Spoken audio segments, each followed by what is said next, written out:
Hi all, Sysguy2 here. Today we're going to be taking a look at how to convert our VFC UMP into a full travel configuration. From the factory, the VFC UMP is short-stroked, which is great for gas efficiency, but we want that kind of slower rate of fire, closer to the real UMP, as well as the full recoil that we can get out of this gas blowback rifle. As we are going to be making some modifications to this rifle, do kind of keep that in mind and be prepared for that. If you're not comfortable working on your own rifle, or if you're afraid of possibly screwing some things up, this might not be the modification for you. Extra props to Bana-Nami. This is a modification that he's been doing for a good while and gets brought up many times in the Heavy Recoil Club Discord group. Just making this video to really kind of highlight that, but all props for this mod goes to him. So we're going to start with our UMP in kind of factory stock configuration and look at two main things. First, we're going to be looking at the recoil spring assembly as well as our recoil buffer. And then second, we're going to be looking at the hammer assembly and modifying that as our bolt is going to be moving further back. The hammer, we don't want it to be riding on the face of that bolt. So let's go ahead and get started. First, make sure your rifle is fully unloaded. You do not want any accidental or negligent discharges. We can then go ahead and remove our retaining pin to separate the lower from the upper. We can go ahead and remove our lower, and we'll set that aside for now. We will press the stock button, fold that to the side, and then lightly press on the charging handle, and we can see our full bolt and recoil assembly will slide out the rear. From here, we can go ahead and set aside our upper for now. We'll come back to this once we reassemble everything here in a little bit. So, what we are predominantly going to be focusing on to start with is our recoil spring assembly. We can see here that we've got two main springs. We've got this large, smaller spring, and then our main recoil spring here. And so we can see as the bolt is traveling to the rear that we are hitting this plastic buffer and having just a little bit of give from that rear spring. This is partly what gives the VFC UMP such a high rate of fire. We have a relatively small distance that we're traveling, and then we also have this large spring that's kind of rapidly pushing this back forward. When we modify to full travel, we can see that if we're removing this, we've got a lot of room in the back of the rifle that we can push this further into. So we're hoping to ultimately travel back to about here instead of the stock configuration of here. So, gives us a good bit of additional distance.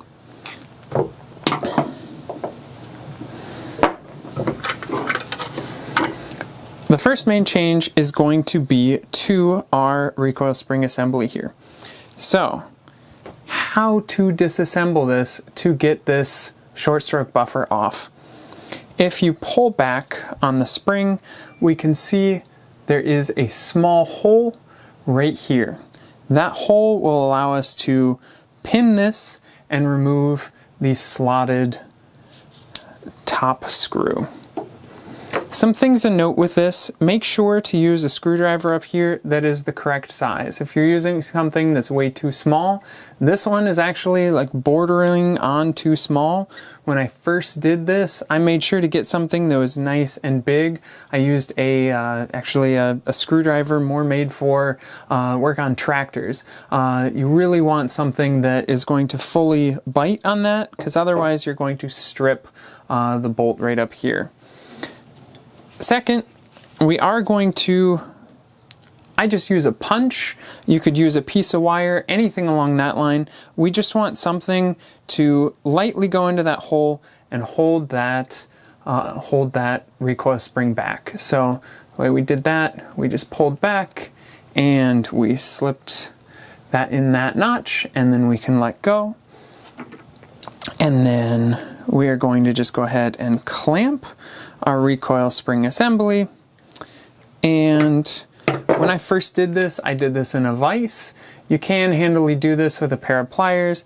I would potentially recommend for your first time giving it a wrap in some sort of tape or something, putting a cloth on there to try and keep yourself from marring that finish as much as possible.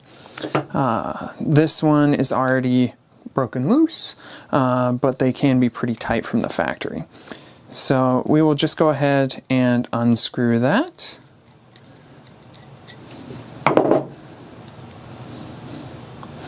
And do keep in mind that you have this recoil spring under pressure, so when you let go of this, make sure that you're wearing safety glasses or pointing away from any televisions or anything important.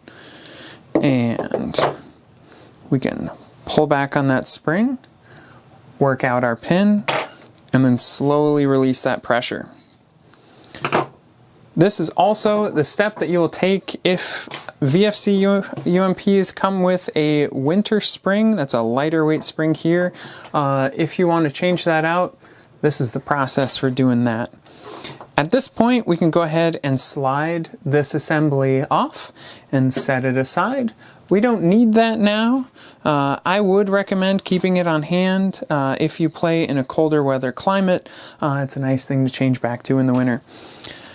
We'll go ahead and put our pad down again, and we do want that little retaining collar up here, and we'll pin again and then put our screw back in. At this point, when you're reassembling, I would recommend just put a small dollop of blue Loctite on that thread just to make sure everything is nice and secure. Actually used a bit much, so we're gonna knock some of that off. And go ahead and drop that in.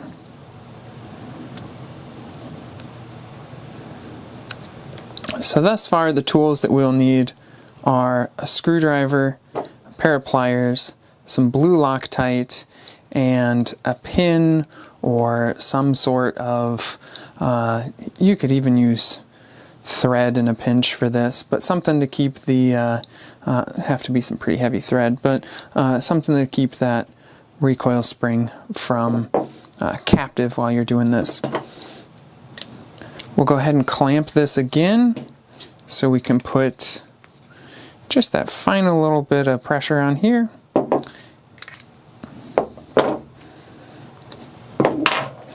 And we're done with that first step. Now that we've made modifications to our recoil spring assembly, we can begin work on our lower receiver. We're going to be doing a couple things to our lower receiver. First, we're going to be working with our recoil buffer, and then second, we'll be working on reprofiling the hammer. Now, first, the recoil buffer. In the stock configuration, this short stroke ends up serving as our recoil buffer. When the bolt returns, or when the bolt travels to the rear, it ends up striking this plastic face and having a little bit of give from the spring there. And that combination of the spring and the nylon buffer ends up protecting our aluminum bolt. Without that short stroke, we want to make sure that the bolt each and every time isn't just hammering into the back of the receiver, because without anything, that's ultimately what it'll end up doing. And this will lead to kind of some damage to the rear of our bolt, to the rear of our rifle, and potentially some issues with the bolt hanging up from going too far back. So we need to make sure that something is in place there. There are a couple main ways to go about doing this. First, real UMP recoil buffers can be used. This back plate here, there is a small hole here that we can see, and this small hole is used for real recoil buffers and really replicates the real UMP fairly well. The biggest challenge with this though is real UMP recoil buffers are about 18 millimeters long, and this hole is a bit deeper than on the real UMP. So ultimately we need something for here, a recoil buffer that's about 28 millimeters long. So if you're using a real UMP recoil buffer, that's great, but you'll need some sort of shim. This can be done in a couple different ways. First, you could just go to the store and pick up some washers. This hole is, give or take, 13 millimeters wide. So if you pick up a washer and drop a stack in there, as long as it's about 10 millimeters thick, that would be perfectly fine. You could also 3D print a part to drop in there and then put the recoil buffer in, but just keep in mind that it is slightly slanted in there, so you'll ideally want something that isn't just flush on the rear, but has a little bit of give. The option that I've taken is to use a 3D printed buffer. I designed these up and these are very simple. The STL is in the description down below, or a link to it. So these are 28 millimeters long, so they're the correct size for this, and they just slot right in. The caveats with that is they need to be printed in the right material at the right infill. I have used Ninja Flex for both of these. This is a new buffer, and this is one that has been in the rifle for a few thousand rounds. They hold up great. I used Ninja Flex for this and did these at 100% infill. If you're using PETG, PLA, something else, it is only going to kind of break apart with the recoil of the gun, and that's not going to last very long and ultimately just lead to issues or fragments in your trigger assembly, etc. Additionally, if you use a low infill or a more fragile TPU, you might have issues. Some folks have printed these off and ran into some issues, but if you are using the correct filament, a pretty flexible and still fairly dense high infill TPU, you should be perfectly fine. Once we have these printed, we'll just go ahead and slot it in. And I like to kind of wiggle it just a little bit to make sure that it's fully seated. I believe that one was a fairly early one of these that I printed off. The newer ones have a slight angle to the bottom to make sure that they best mesh with the slightly angled recess in this hole. Either way works great though. So we can go ahead and just slot that in, and that's our next part. At this point, I like to reassemble and just make sure everything is teething correctly. But we're not done yet. So let's quick reassemble, make sure everything is sitting correctly.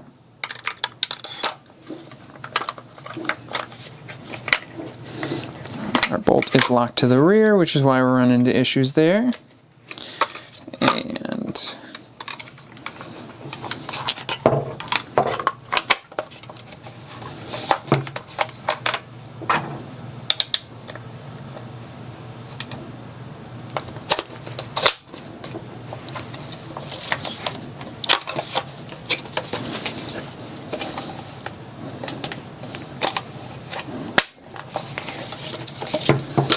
now we can check and make sure. We can see that the bolt has a decent ways to travel, whereas before it would stop fairly close to here. We can push that bolt back a good ways. This will ultimately lead to a lot more recoil and additionally a significant decrease in rate of fire. So we can see everything is functioning correctly. We can quick test it there. at this point, let's go ahead and disassemble this again and make those final modifications to our trigger, or not our trigger, our hammer, so we don't lead to any long-term damage on these.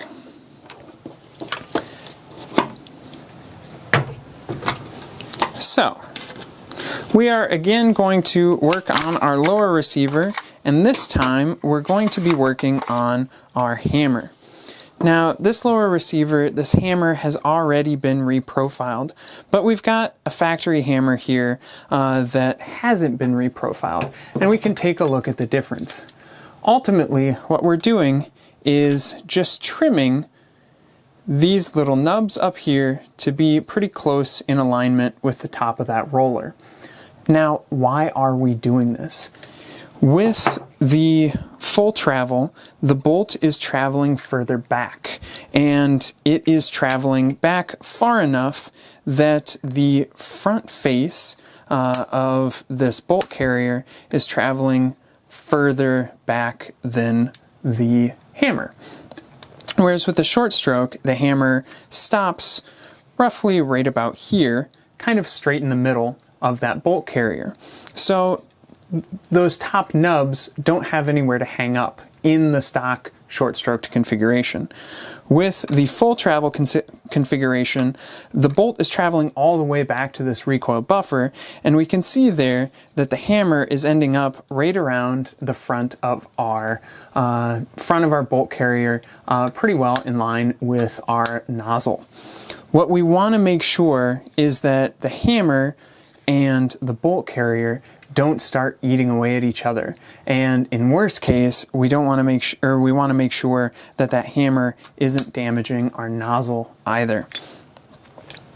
We can see on this bolt, I ran this in a full travel configuration without modifying that hammer for a few hundred rounds, and started having a little bit of divoting right here and here. Now, this is something that over time will get more pronounced and potentially lead to damage of that nozzle if this modification isn't made. So, what we're going to be doing is just reprofiling this hammer and just bringing those nubs down to be pretty well in alignment with that roller. We don't need to bring them too far down, just to make sure that that roller is what we're touching and that roller is what the nozzle is always the bolt carrier is always rolling on, and not direct on that face of the hammer. So we'll go ahead and drop our hammer here, and we can get started.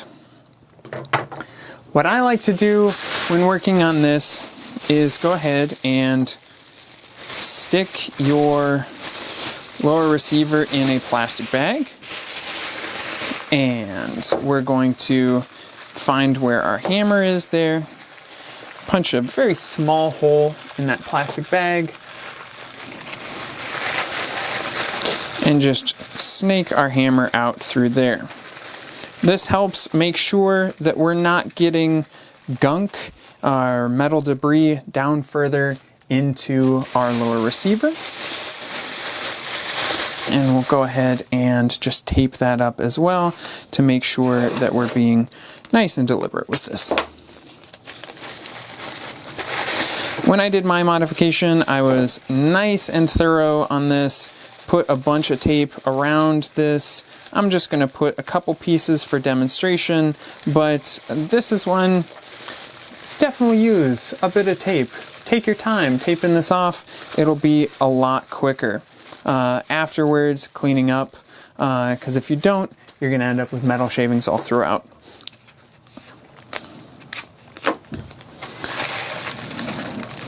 Just put some additional tape around the side for demonstration, but you ultimately want tape kind of all the way around there. Again, be liberal with that tape. You want to make sure that you're really sealing this off while we're working here. Next, you can use either a Dremel or a metal file. This is something, just take your time and be nice and slow. It does help if you can still move the hammer and adjust it, and we're just going to be reprofiling that face. and we want to ideally avoid impacting that roller. If it helps, that roller can be driven out.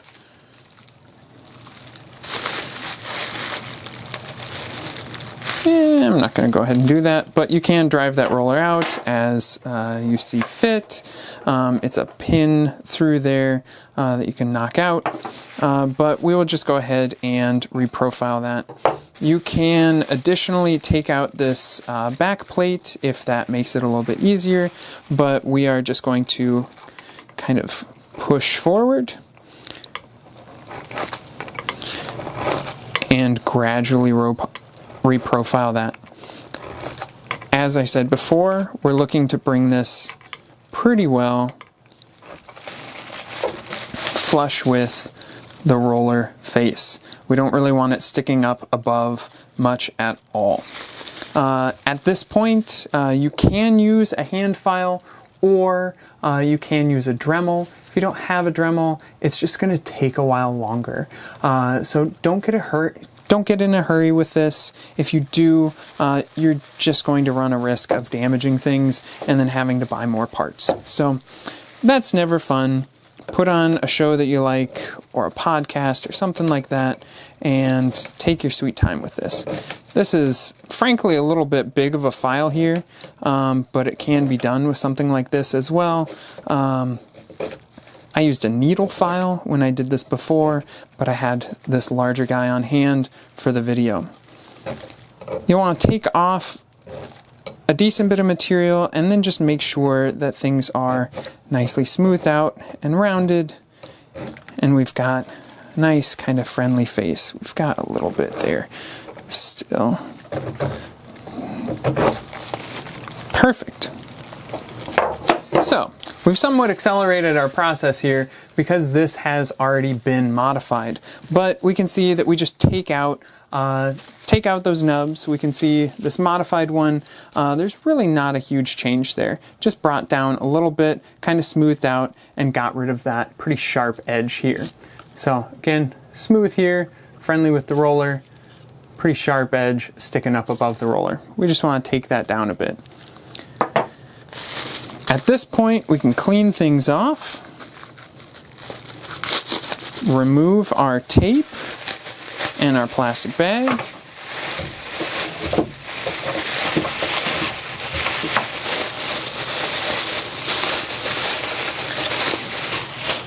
reassemble, and we should be good to go.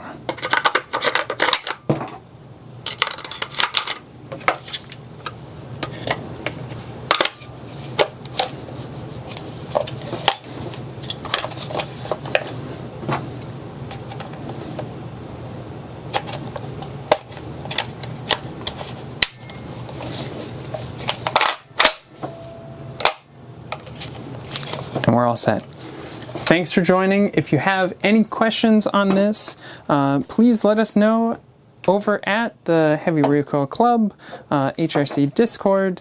There's a great community of VFC UMP owners who are always thrilled to talk about the platform and kind of workshop new ideas with you. So thanks for joining. Bye.